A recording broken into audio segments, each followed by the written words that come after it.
Hey, this is Steve. I know you're sitting here listening to Moveable Dough and you're thinking to yourself, how could I make a podcast, Steve? Well, let me tell you. Spotify's got a platform that lets you make one super easily, then distribute it everywhere and even earn money, all in one place for free. It's called Spotify for Podcasters. Okay, here's how it works. Spotify for Podcasters lets you record and edit podcasts right from your phone or your computer, so no matter what your setup is like, you could start creating today. Then you can distribute your podcast to Spotify and everywhere else podcasts are heard. Video podcasts are also available on Spotify. With Spotify for Podcasters, you can earn money in a variety of ways, including ads and podcast subscriptions. And best of all, it's totally free with no catch. Ever since I discovered Spotify for Podcasters, I've really enjoyed the flexibility that it allows me in creating my podcast. I highly recommend you give it a try.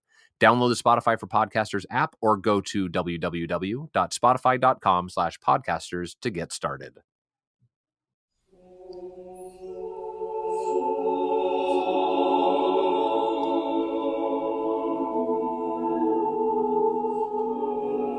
Welcome to Moveable Dough. This is Steve Danielson.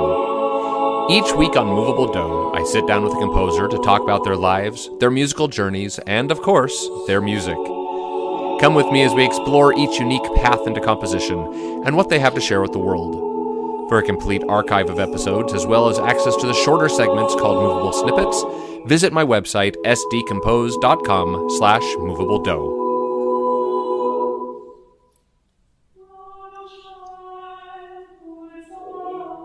Hey, this is Steve. Thanks for joining me for this episode of Moveable Dough. Here we are at the beginning of a new season 6, if you can believe it. I am so excited about the lineup of composers that we have this season, and I'm introducing a new segment that you'll be introduced to later this show. To start off our season, my first guest is Jaakko Mäntyjärvi. Jaakko is a Finnish composer and is joining me today over Zoom from Finland. A professional freelance translator, he is also an active semi-professional musician involved mostly in choral singing.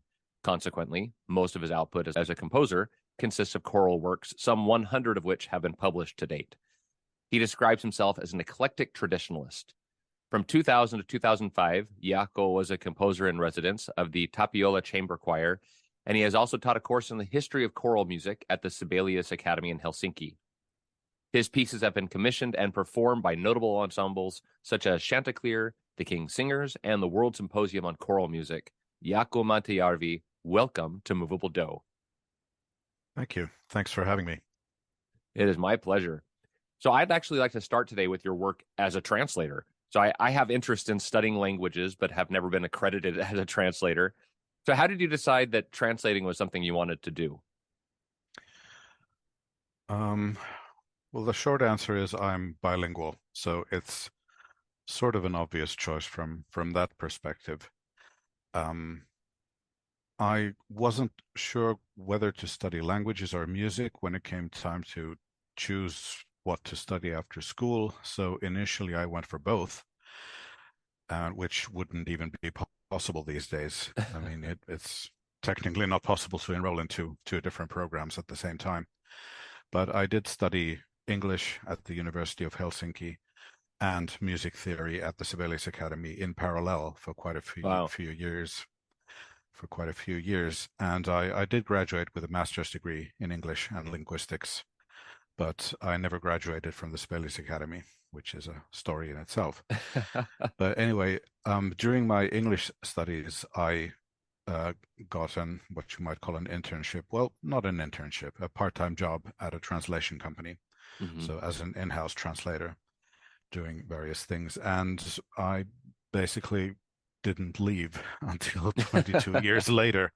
So that became a full-time job. And when I eventually did leave in 2008, I became a freelance translator. And that's my main job. I still consider myself principally a translator, which is surprising to quite many people in the musical world. But it does constitute more than 90% of my working time. Well, 100% during the pandemic. And so I consider myself first a translator and second a composer. So do people in your translating sphere, are they surprised that you're also a composer? Not necessarily so much. I think Musicians are more surprised to learn that I'm a translator than the other way around. Do you speak other languages as well? I do, but with varying degrees of fluency. My Swedish and German are pretty good, thanks to studying those in school. I can get by as a tourist in, let's say, French and Italian, Okay. and I'm familiar with some other languages from my linguistic studies, but not enough to speak or write them. And I certainly am not fluent enough in any other languages than Finnish and English to be able to use them professionally Sure. as a translator. I do translate into Finnish from languages other than English, like Swedish and Okay. German, on occasion, but that's in the very small minority of my work. So one of the languages I'm familiar with is Czech, and I saw a Czech piece in your catalog, Mhm. which is a wonderful That's Czech phrase that has no vowels. Stick yes, your exactly. finger through your throat. Mhm. Was this a commission for a Czech choir, or how did that one come about? No, that was a commission for the Europa Cantat festival, so a Okay. European choral festival, which is in different places in Europe I want to say every 5 years, but I'm not sure whether anyway, it's not every year, it's every few years. So they commissioned a piece for a workshop, so for a group of people who would sign up for the festival to do that particular piece.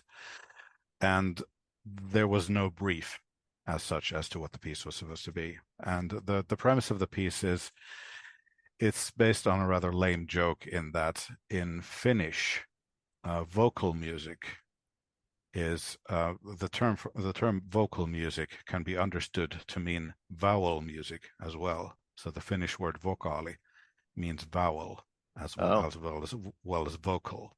So the opposite of that would be consonant music. So which music is that that has phrase? only consonants in it, which is that and a couple of other Czech phrases that Right. I dug up, which are completely artificial, but only contain consonants. That's fantastic. So I'd like to go back to the beginning of your musical journey, since I know very little about growing up in Finland. What was your family like? Did you have a musical family growing up? Yeah, in the sense that amateur music making was always present. I mean, as far as I know, there are no professional musicians in my extended family or anywhere in my relations, but both my father and my mother, well, my mother to a lesser extent, but she did play the piano in in school. But my dad played with various dance bands and that sort of thing in his student days, and he still played old-timey jazz up until a few years ago Oh, with a wow. group of friends. Anyway, so the music making um, atmosphere, if you like, was there, but Sure. I began music like many middle-class kids by learning piano at gunpoint in my early teens.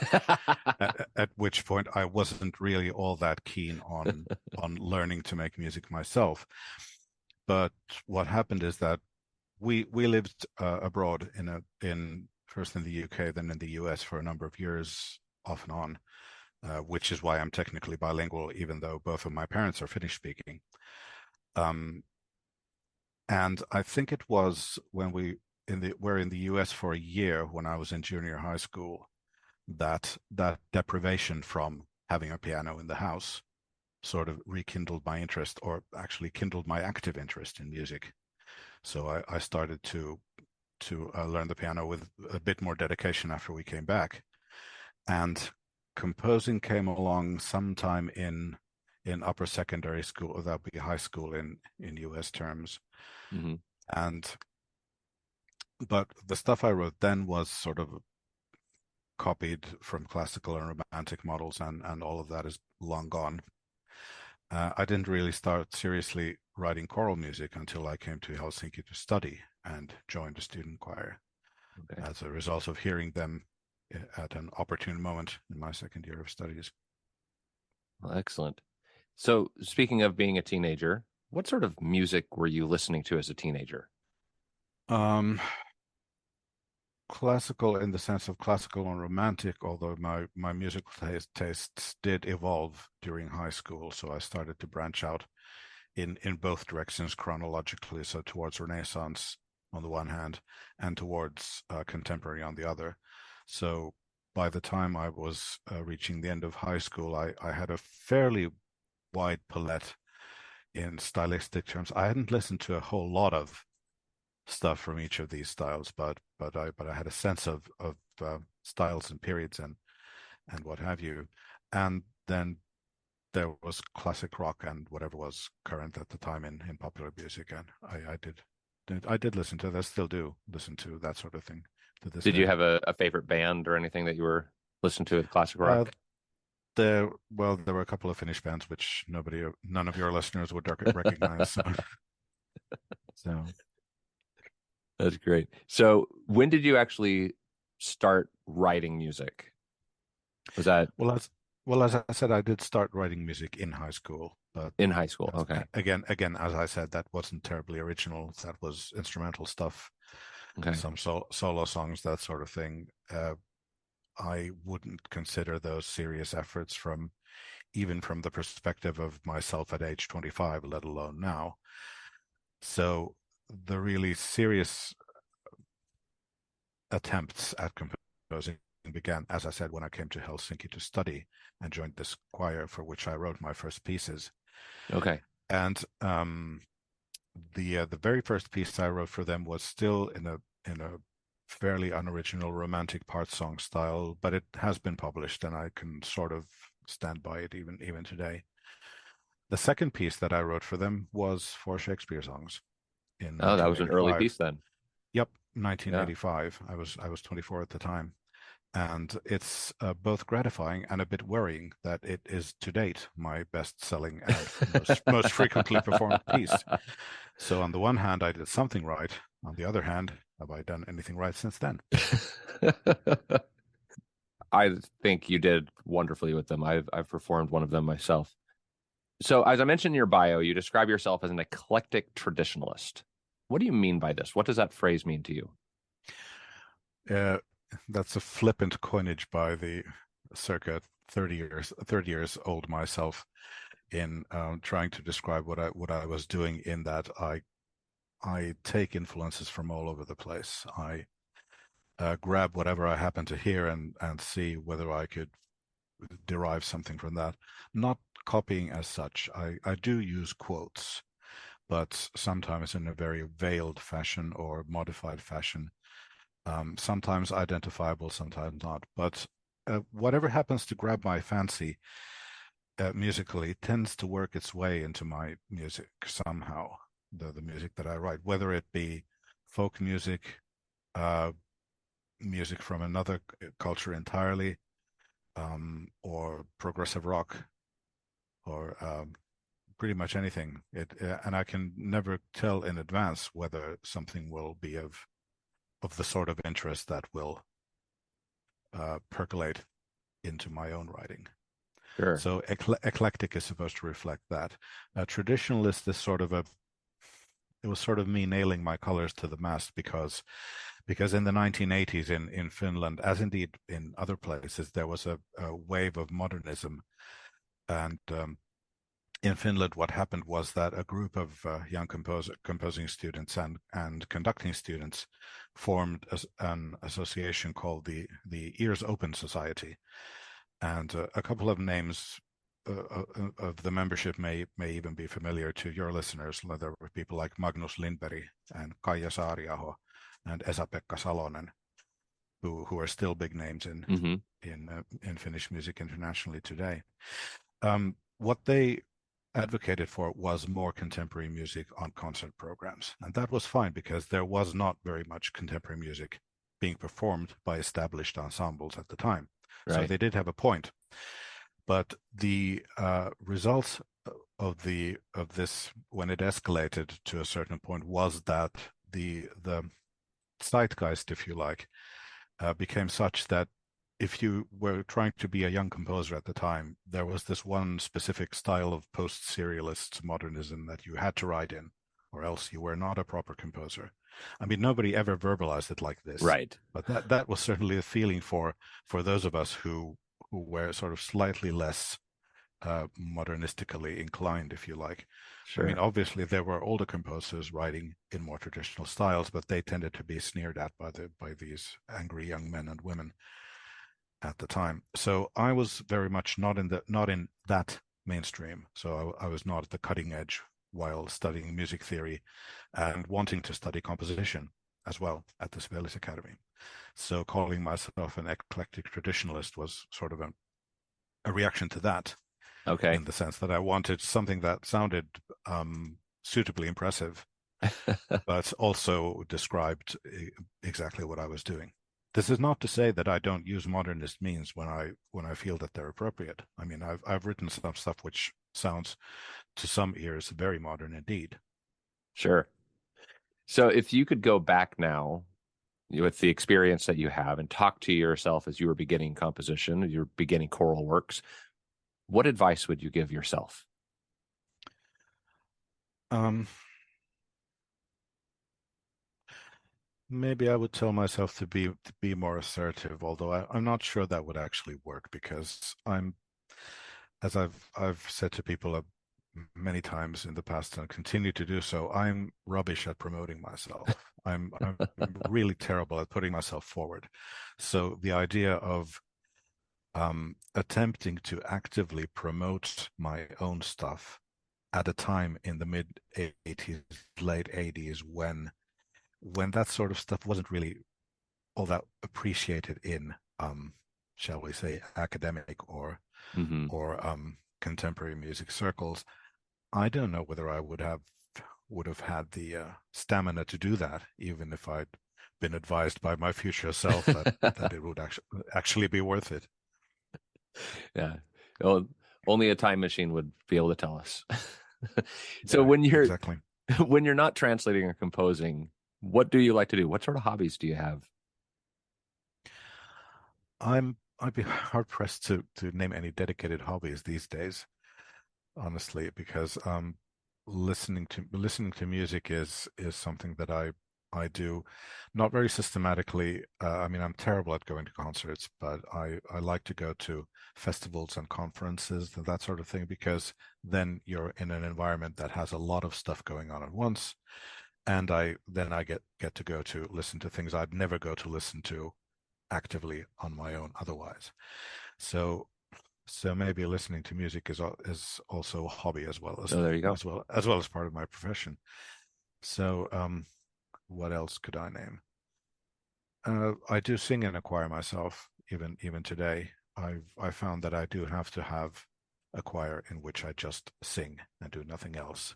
And there is a chamber choir in Helsinki, which I'm a member of, which meets every weekend. Is a fairly high level chamber choir, one of, I'd say, in the top 20 in Finland. Let's put it that way. Wow. And I made it clear when I joined them that I'm not doing any administrative duties, not any artistic duties. I'm just here to sing, and that's That's that's nice. worked out. That's worked out okay. I need to get a I choir like that. and I also conduct a group of my own, which I set up 7 years ago from Okay. a group of friends who've been singing together for decades in various formations, and that's been going pretty nicely. There's 20 of us, and it sort of works like a vocal ensemble. So I sing and only conduct the bare minimum. Very nice. All right. Well, before we take a quick break, I'm going to ask you, Jaakko, to play a quick game that this week we're calling Give Me some Mozart. I'm Hmm. going to ask you a series of 5 true or false statements about Wolfgang Amadeus Mozart. You're a winner just for playing the game, so just do your best. Okay. So, number 1, true or false? Mozart had 4 children. False.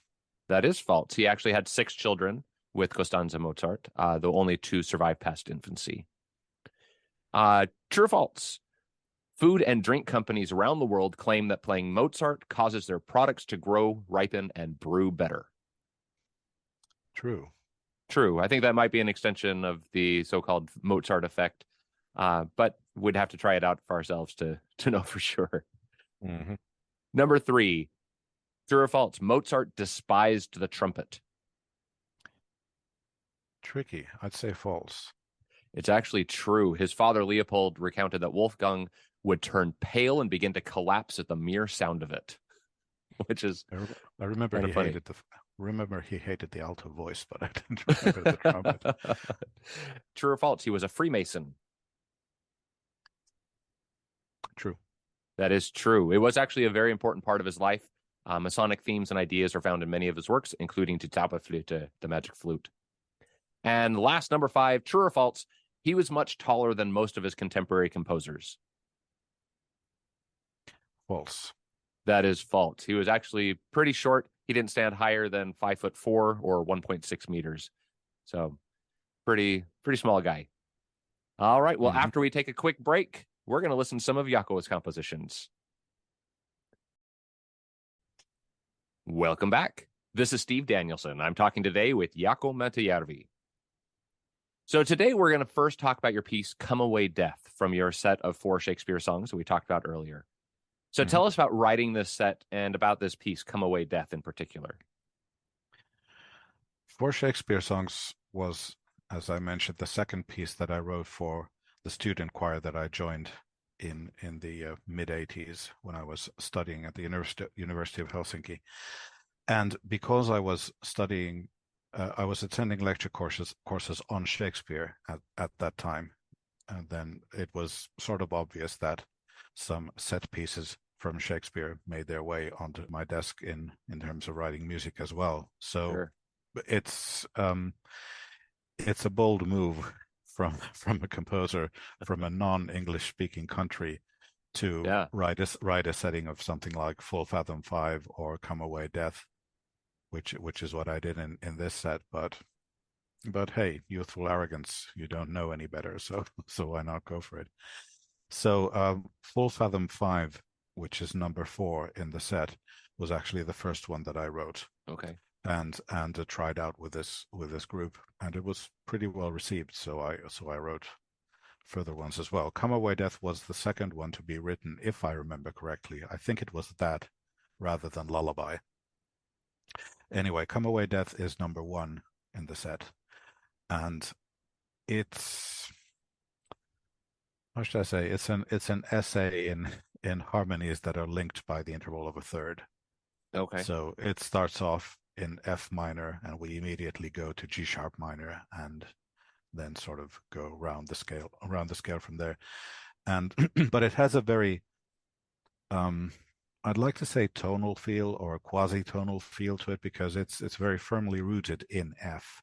Right. And ends up on the dominant C at key points, then returns to F and so on. And it never strays very far from there in sort of look and feel terms, even though if you analyze the harmony, it's all over the place in terms of, because it has these harmonies related by a third. So F, G sharp, B natural. It's a sort of a madrigal in the sense that it does contain some madrigalisms, like extended repetition of the word weep towards the end, for instance, and this sort of thing. And it also has, I won't spoil it, but the end of the piece is stolen from a rather more famous piece, again because of youthful arrogance. Those people who have done that piece may recognize it, but I won't spoil it just now. Okay, well, we'll have to listen to it. And if I remember correct, Double Double Toil and Trouble is the other set in this piece, right? Is number 3 in this set, yeah. Lullaby is number 2, Double Double Toil and Trouble is number 3. Yeah. I conducted Double Double Toil and Trouble for one of my doctoral recitals and absolutely loved it. Mm-hmm. All right, so we're now going to listen to Come Away Death, performed by AIDS Ensemble with Matthew Romano as conductor.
All right. Our next piece is Warum toben die Heiden from Stuttgarter Psalmen.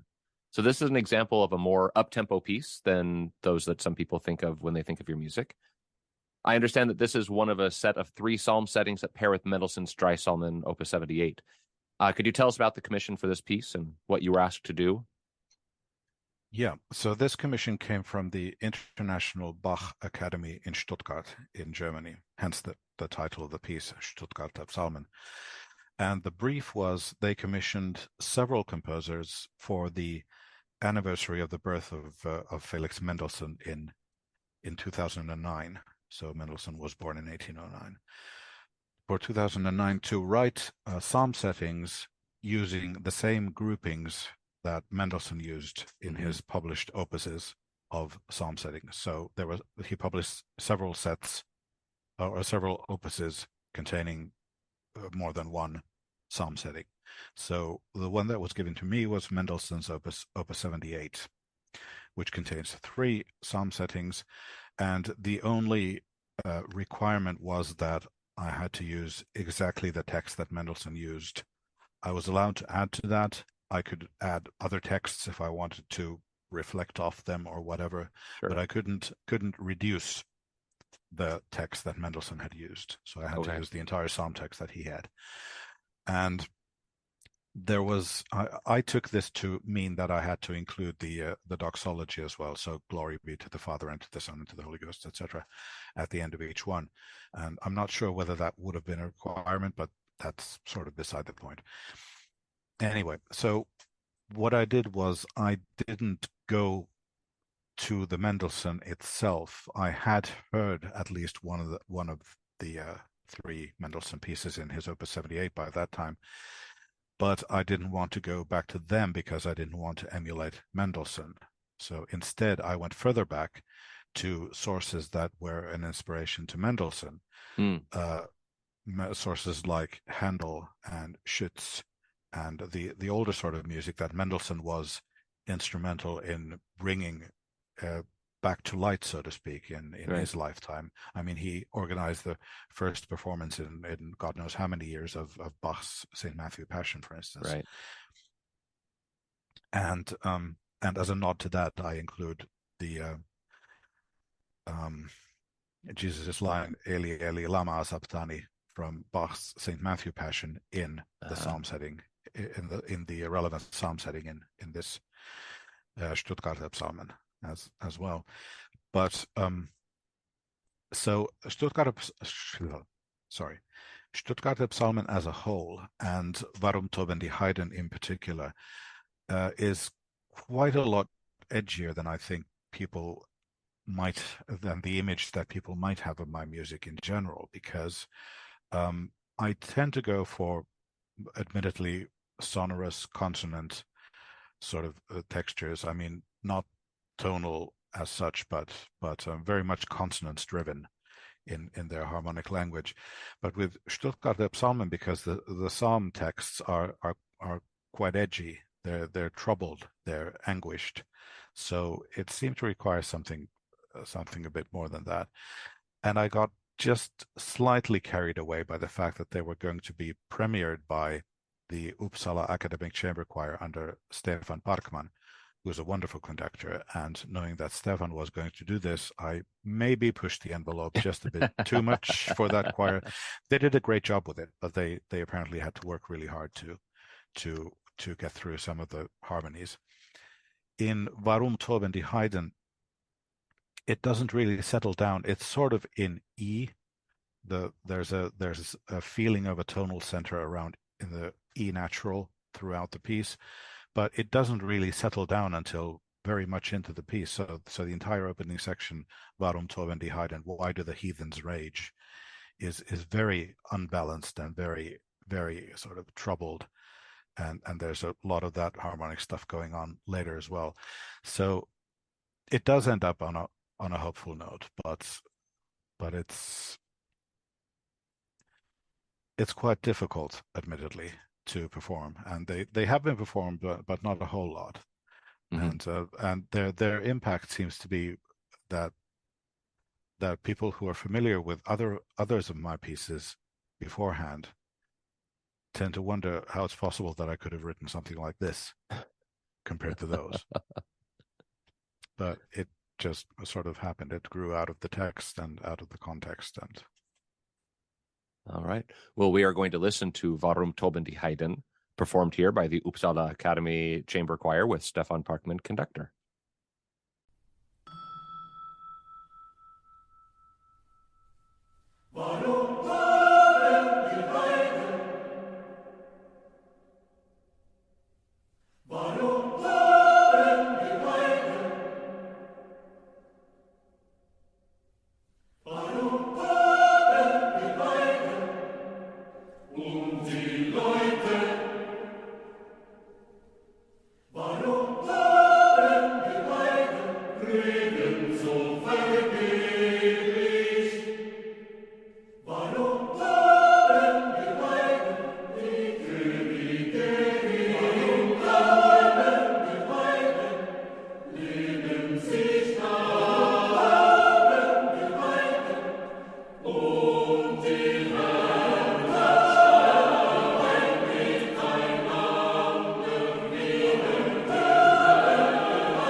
Okay, our third piece today, Smoking Can Kill, also called Modern Madrigal number 3. So this lovely madrigal, complete with a very rhythmic fa-la-la section, is a setting of the warnings written on cigarette packaging in the EU. So why this topic, and even better, why these words? This is one of the few cases where I can point to an exact moment when I decided to write this piece. I was on my way to the World Symposium on Choral Music in Copenhagen in 2008. And since it was so close to home, I decided to travel by surface rather than by air. So I took the ferry from Helsinki to Stockholm and then the train to Copenhagen from there. On the ferry, in the tax-free shop, as you have on these ferries between Finland and Sweden, I was doing shopping for other stuff when I happened to glance at these. In tax-free shops, you get these enormous cartons of cigarettes, Right. not just I've individual those, packs, but these great big cartons. And since they're so big, the warning labels on them are also big. And you have these huge texts lining that corner of the shop saying smoking can kill, smoking can do this and that, and can harm your fetus and causes slow and painful death and all the rest of it. And I thought, wouldn't it be great to write a piece featuring these texts and specifically thinking of pairing it with actual 16th century madrigals extolling the virtues of smoking. So in a sort of contrasting public service announcement sort of thing. I mean, there are actual 16th century madrigals with titles like "Oh, Metaphysical Tobacco," or "Come, Sarah Jaakko, bring some tobacco," and all of which based around the fact that back then some actually saw smoking as beneficial to health. Right. It was a new thing.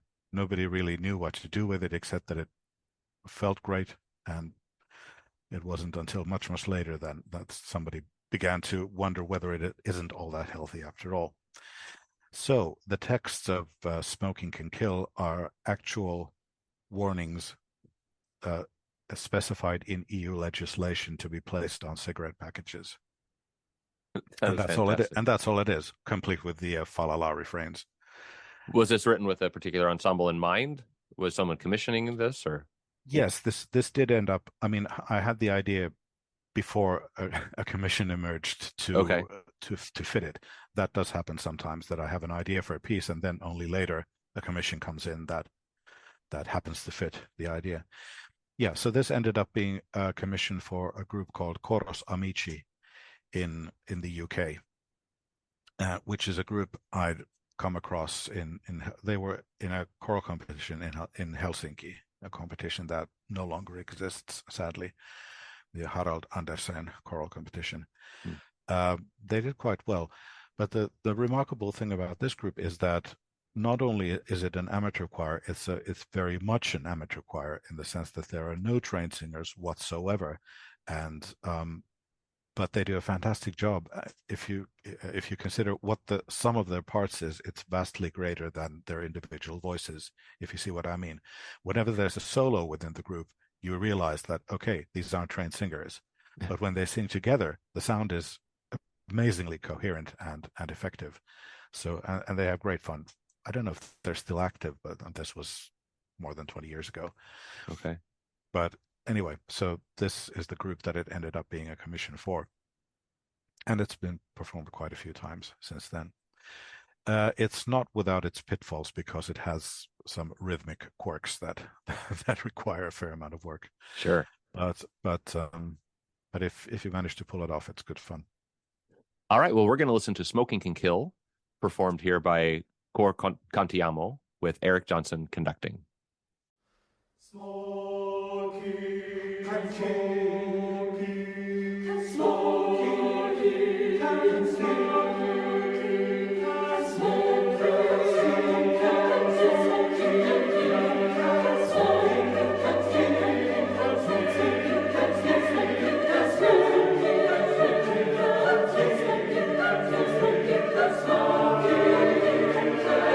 smoking can kill. Smoking clogs the arteries and causes heart attacks and strokes. Smoking clogs the arteries and causes heart attacks. and strokes. Fa la la la, fa la la la, fa la la la. Smoking seriously harms you and others around you. Smoking seriously harms you and others around you. Smoking seriously harms you and others around you.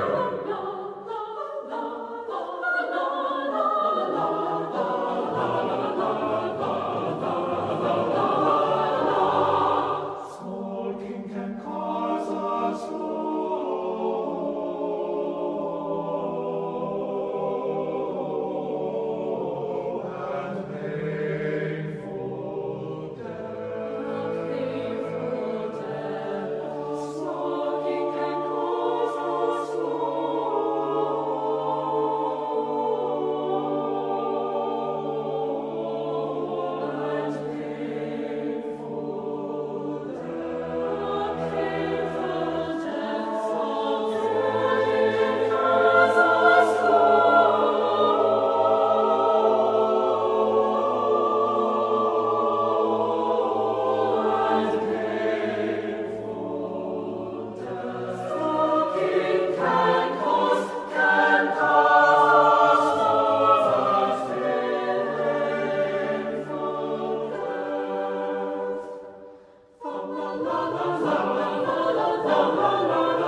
and painful death. Smoking can cause us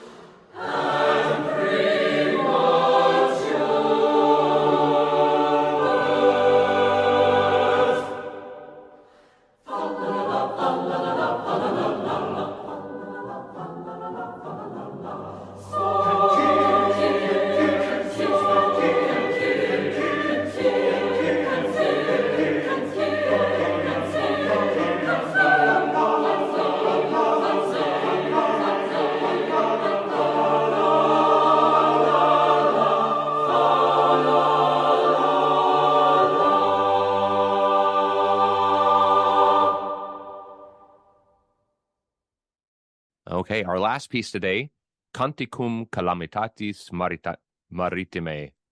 I am very actually glad that you included this one on our list today. I had the awesome chance to perform this one while working my doctorate at the University of Washington, and I got to sing the solo. It's a beautiful piece with a tragic story. I don't want to give too much away, so I'll ask you to tell us what this piece is about and why you decided to set this text. So, Canticum Calamitatis Maritime, which translates basically a song of the shipwreck, is a memorial to the sinking of the ferry Estonia in the Baltic Sea in 1994. So this was another one of those ferries that traveled between Finland, Sweden, Estonia, Latvia, across the Baltic Sea. So it was a car ferry, like all of these are. So it's basically a metal tube which is open at both ends with a gate sealing it off. So what happened was that this was in a violent autumn storm. It was September, and this particular ship had a design flaw that meant that if its bow door failed, then the inner bow door failed as well. And in this storm, it just so happened that the bow door failed, which means that the car deck filled up pretty quickly with water, and the ship capsized and sank. And this was at 2 a.m., so there weren't too many people awake at that time. So out of the 1,000, how many people? I think just about 1,000 people were on board, and 800 something died. Wow. I forget the exact figure just now, but only 140, whatever it was, were saved. I'm really terrible with figures. I should have done my homework on this before talking about this on air, so to speak. So I don't have a personal connection to this event because I didn't know anyone on the ship, and I don't even know anyone who knew anyone on the ship. Most of those who drowned were Estonians, followed by Swedes. There were a few Finns as well.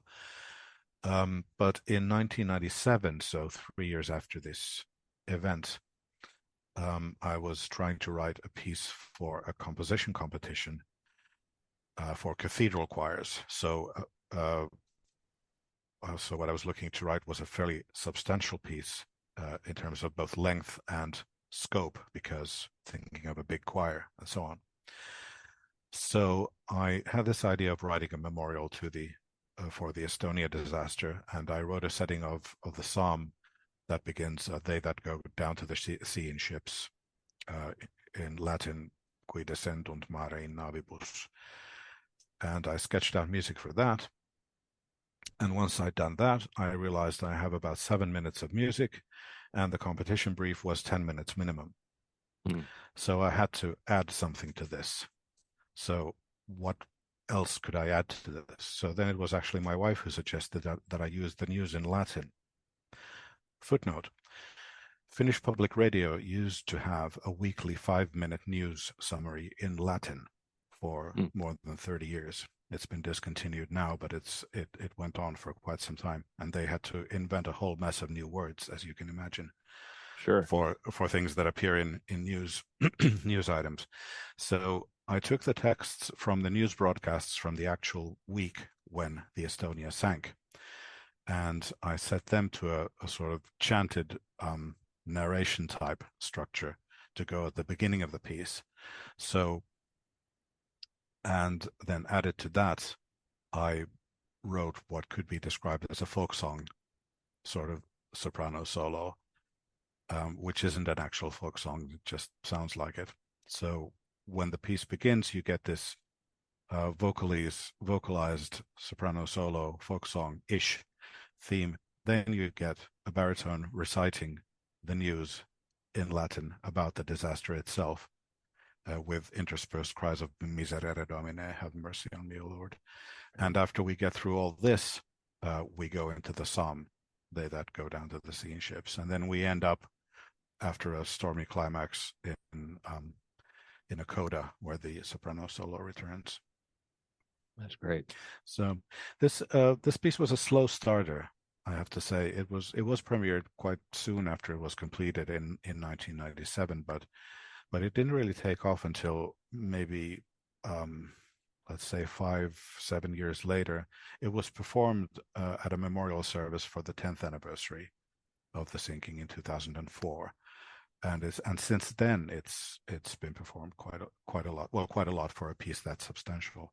Certainly in the US, it's been performed quite a few times. So the psalm was written first, and then the idea germinated from there. Yeah, that's great. Essentially. Okay, well, we are going to listen to Canticum Calamitatis Maritime, performed here by Campin Laulu. Is that how you say that? Yeah. That ensemble? Okay. With Kari Turunen conducting. Did I say his name correct as well? Yeah, quick footnote for that. The audio, the video from which this audio is lifted is from the Markt Oberdorf choral competition, or a concert at that competition, where the Campin Laulu choir was in under Kari Turunen. Kari is now the artistic director of the Vancouver Chamber Choir. Oh, okay. Which might be of interest to some of your listeners. Not too far away from me. All right, and just another side note, Jaakko is actually singing in this choir as well. Yes, I'm furthest on the left in the video.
He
All right. Well, Jaakko, what are you working on now that you can tell us about?